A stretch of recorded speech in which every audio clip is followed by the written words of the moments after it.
Hi everyone, Radhe Radhe. In this video, we're going to be doing chapter 18, verse 62, and this is going to be a long video. I'm warning you because there are a bunch of things here where he's referring to other verses and it's kind of tying in all together in such a beautiful way.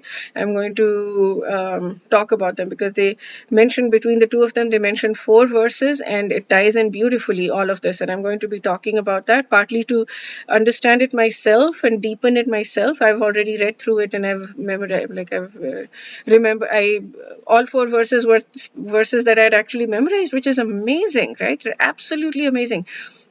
I'm so grateful to the girl that I'm memorizing these verses with because she picked the right verses. I mean, all 4 verses were verses that I knew. So I revised them because I've not revised them for a few weeks and I've forgotten everything is gone. So I revised those also. But I want to deepen that understanding. So I'm going to talk about them because this is a good verse. It's a very, very good verse. Okay, so let's call out to Bhagwan Shri Krishna. ॐ नमो भगवते वासुदेवाय ॐ नमो भगवते वासुदेवाय ॐ नमो भगवते वासुदेवाय. Let's call out, let's reach out with our entire hearts. Let's reach out to Bhagwan Shri Krishna and say, please help us. Please, please, please help us understand.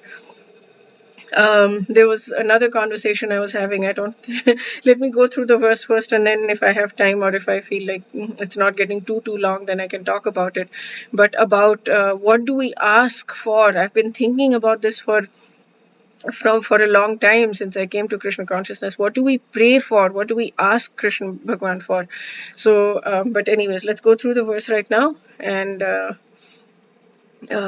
let's go through the verse. Okay. Tameva sharanam gaccha sarvabhavena bharata tat prasadat param shantim sthanam prapsyasi shashvatam. O scion of Bharat, surrender unto him, unto God utterly. Tam. By his grace you will attain transcendental peace and the supreme and eternal abode. Transcendental peace, Shantim. He uses the word Shantim, and the supreme and eternal, Shashvatam, abode, Sthanam. So these are very Hindi words. A living entity should therefore surrender to God, who is situated in everybody's heart. And so this is the thing, by such surrender, not only will be one released from all miseries in this life, but at the end he will reach the Supreme God. So again, we are not doing this so that we can attain the abode of God. We're not doing this so that we can go back to Goloka Vrindavan. That's very, very clear. We're doing this because we want to love God wherever we are. Yes, it will be nice to be there, but it'll be nice to be there so that we can love God. The ultimate goal, however difficult it is, however painful it is. I was trying to do a 24-hour fast yesterday and I didn't even manage to. I ate at 9 p.m. I managed to fast the whole day. Then I started to get a little bit of a headache and I'm like, I couldn't. I ate. And I needed to do this for my own health, but I wasn't able to do it. And what we're aiming for is that we're wanting to be willing to feel the pain of death every moment in our lives if it makes Krishna happy, right? This is how much we want to love him. So yeah, I mean, I have absolutely no strength for anything right now, but we can only beg that we can get to there, and he can give us that strength. He is the only one who can give us that strength, but we want them, and if we want that, and if we beg him for that, then we will be able to attain. So, yeah, and then he says, since all creation is, everything material is actually spiritual because everything is God, but we're talking about the spiritual abode here. Paramam sthanam. Is that the thing? Paramam sthana. Paramam padam. Where is padam? So, okay. Anyways, so now to tie in these, he's mentioning 3 verses here. 15 chapter, 15:15, it is stated, Sarvasya chaham hridi sannivishto mattah smritir jnanam apohanam cha vedescha sarverahameva vedyo vedanta krid veda videva chaham. Now this verse has got its jam packed with a lot of things. Every line is got a lot of things. So sarvasya chaham hridi sannivishto, sarvasya, all, and cha, and aham, me, and I live sannivishto hridi, hearts of everyone, serva, all, everyone. So, and I live in the hearts of everyone. Mattah smritir jnanam apohanam cha, I am the one living in the heart, as Paramatma, living in the heart. Give all the mattah, me, from me comes smriti, memory, gyan, knowledge, apohanam, forgetfulness. So from me comes memory, gyan, knowledge, and forgetfulness. And then the next 2 lines are Vedescha Sarve Rahar Meva Vedyo. From all the Vedas, I am to be known, and I am the writer of, I know all the Vedas, and I am the creator of all the Vedas. Vedanta Krid Veda Videha Chaham and I. And I might be missing some things in the thing. Basically, I am the knower of the Vedas. I'm the one knowable of the Vedas, and I am the knower of the Vedas. And I am the one who gives, sitting in the heart, as Paramatma, gives all the memory, forgetfulness, and knowledge. So forgetfulness is a gift. This is something that somebody had told me early on, and I hadn't known the Gita verse backing of that until recently when I memorized this. So anyways, so why is he, so the recommendation that one should surrender unto the super soul sitting within, unto the Paramatma, basically unto Krishna. So I'm not sure what this means, because this is the Paramatma that is sitting in the heart, our heart, and Paramatma is different from Bhagwan, although it's overall the same thing. But we so I'm not sure surrendering unto him utterly is he talking about Krishna, or is he talking about Paramatma? So I'm a little confused, because here he's talking about Paramatma, and then he's saying you should surrender unto Krishna. So it's confusing to me. Krishna has already been accepted by Arjuna as the supreme. Where is that? That is 10:12. So after the Chatur Shloki, which is 10:8, 10:9, 10:10, and 10:11, the next 2 is the next 2 that he has mentioned here. And Arjuna has accepted Krishna as the Param. So Param Brahma, Param Dhama, Pavitram, Paramam Bhavan, Purusham, Shashwatam, Divyam, Adi Devam, Ajam Vibhum. You are Param Brahma, you are Param, ultimate Brahma, Param Dhama, you are the ultimate abode, Pavitram, Paramam Bhavan, you, Bhavan is you in a very respectful way, Bhavan, Pavitram, Paramam, you are the ultimate Pavitra, Purusham.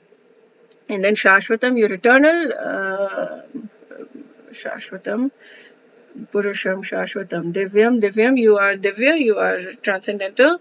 Adidev, you are the origin. Adi is origin. Dev is Lord, God. And then Ajam, unborn. Vibhum, greatest. And then the next verse is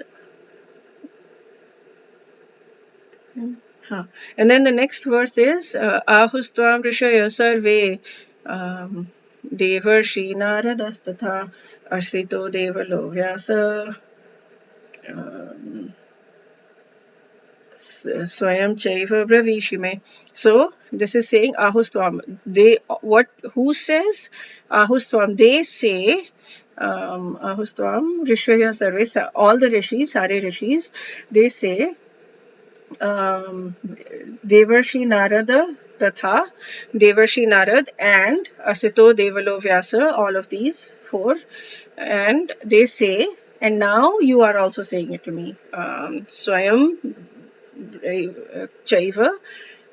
Now, and you, Swayam, yourself, are saying Bravishime. You're saying that to me. So, okay. So now what these things are saying is that Arjun is saying that you are Param, you are everyone. And I'm not just saying it because of myself, I'm saying it because these great authorities like these four have said it as well. So Arjun is accepting Krishna as the ultimate God, and we are being encouraged to surrender to him. To him here, I believe he's talking about Bhagwan, not Paramatma. And then, okay, so now this is the fourth one. This I really loved this commentary so much. Also,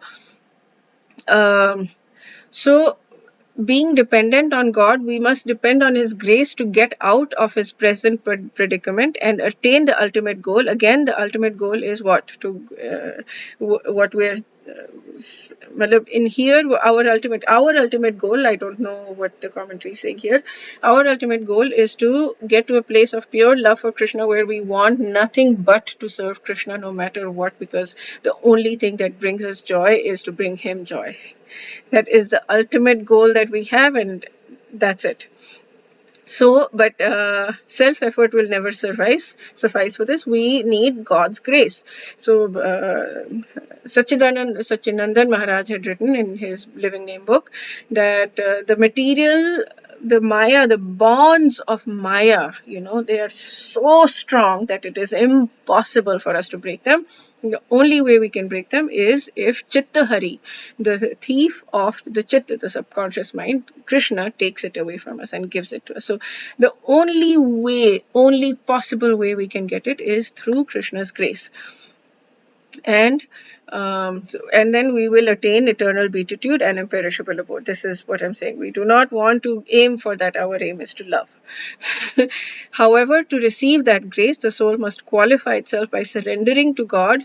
So then he gives this example. Even a worldly father will not do that. So if he has two sons and he says, okay, you go work in the fields and I will give you $500 at the end of the day, and one son works in the field like crazy, and the father gives him $500, and the other son does not work like crazy, the father should not give that son the $500, because then the first son will not be motivated to work, right?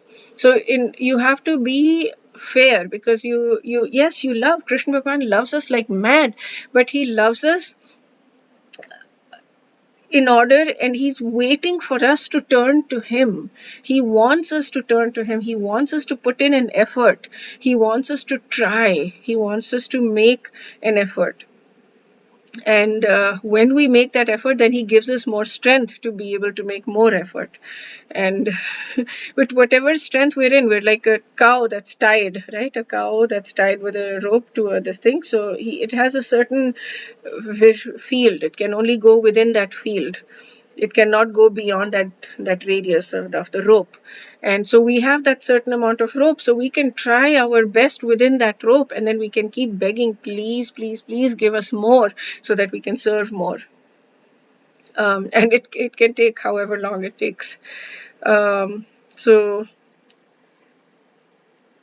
yeah, okay. So those are all references. I'm going to skip that. But this is the fourth verse that he is referred to. This is Chaitanya Charitamrit. He's not written that. I'm so glad that I'd learned this. Chaitanya Charitamrit, Madhya Leela 22.100. If you want to search for it, you can type in CC space M space 22.100 and you'll be able to get this verse. What is this verse? This verse is amazing. Anukulyasya sankalpa pratikulyasya varjanam rakshishyati vishwaso goptritve varanam tatha atmanikshepa karpanye shadvidha sharanagati. These are the 6 limbs of sharanagati, of surrender. So this is what we want to attain. I quote this. This is again one of my very frequently quoted, at least to myself. I keep remembering, especially the third line, Rakshishyati Vishwaso. Trust that he is Raksha. He's giving us Raksha. He's giving us protection. Trust in his protection. Absolutely trust in his protection. Anukulyasya sankalpa, the first one, to desire only in accordance with God. Anukulya, only in accordance with the desire of God. Not to desire against the desire of God. Pratikulyasya varjanam. Varjanam, and it's in Hindi, no. Like nothing, we do not want that. What do we not want? What is pratikulyasya? What is pratikul to Krishna? Rakshishyati iti vishwaso. This is, I mean, you can just, if there is one phrase, I'm going to say this to so many different phrases, you'll be like, you're lying because you said that to that phrase and that phrase and that phrase, but they're all so good. What can I do? Rakshishyati iti vishwaso. It's one of those things. Anytime you're going through something bad, anytime you're going through something where you're feeling like, oh my goodness, God is forsaking me, just remember, Rakshishyati iti vishwaso. Trust that God is protecting me. How many times has it happened that you have not gotten what you desperately wanted, and then later on you've realized, thank God I did not get that. That is Rakshishyati iti vishwaso. Just keep remembering those instances when you're going through bad stuff right now, so that you can understand that whatever is happening for you. It may feel extremely painful in that moment, and you may so desperately want it, but and then it may feel like it's been forever. It may feel like your whole life you've been struggling and you've not gotten this and you've not gotten that and whatever. Trust.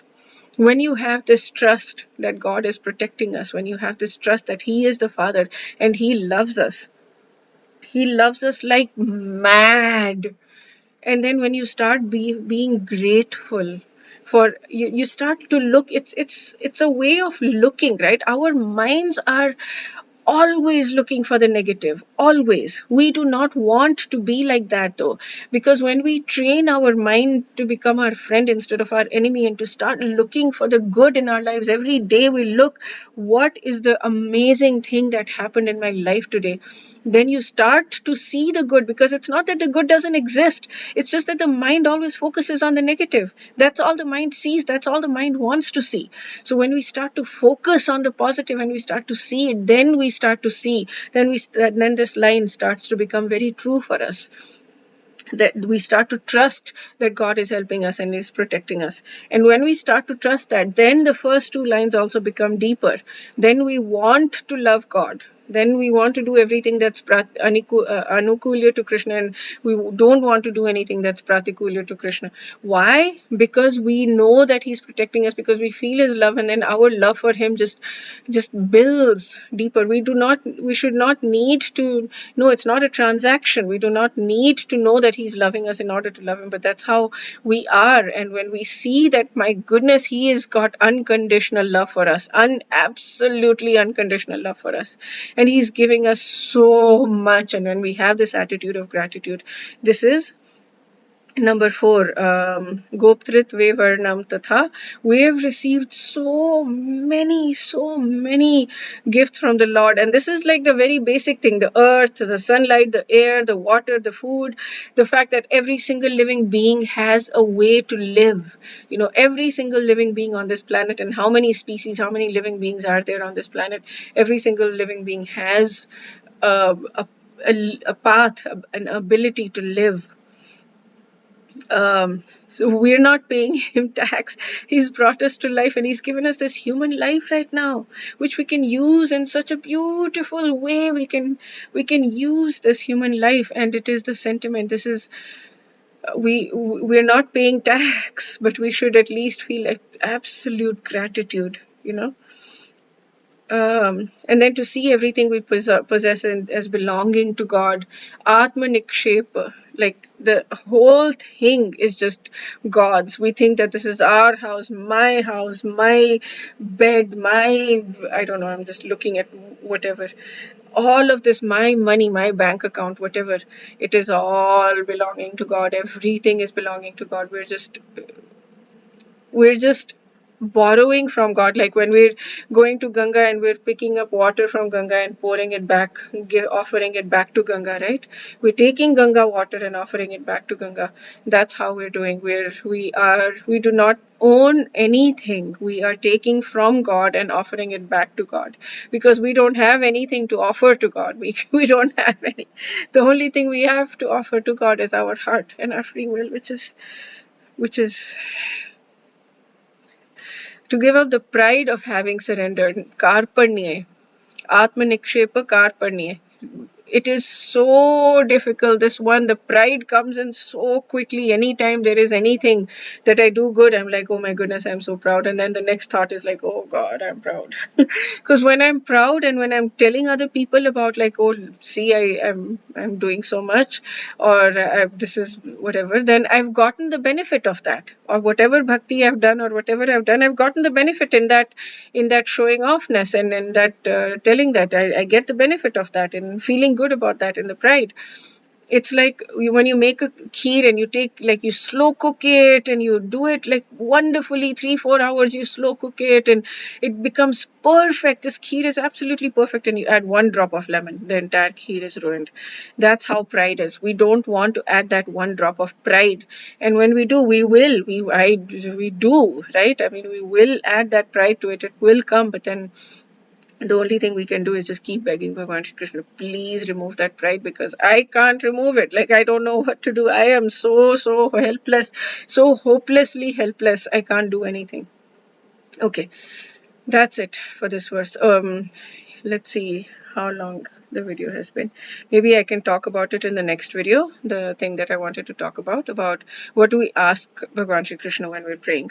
So yeah, I'll end this video right now. This was a very good verse, and I hope it helps you. It's basically saying surrender, and there are many verses now that are going to talk about surrender, but basically this way is saying surrender exclusively unto him with your whole entire being. By his grace you will attain perfect peace and the eternal abode. Okay, that's it for this video. Wish you a very beautiful day. Radhe Radhe.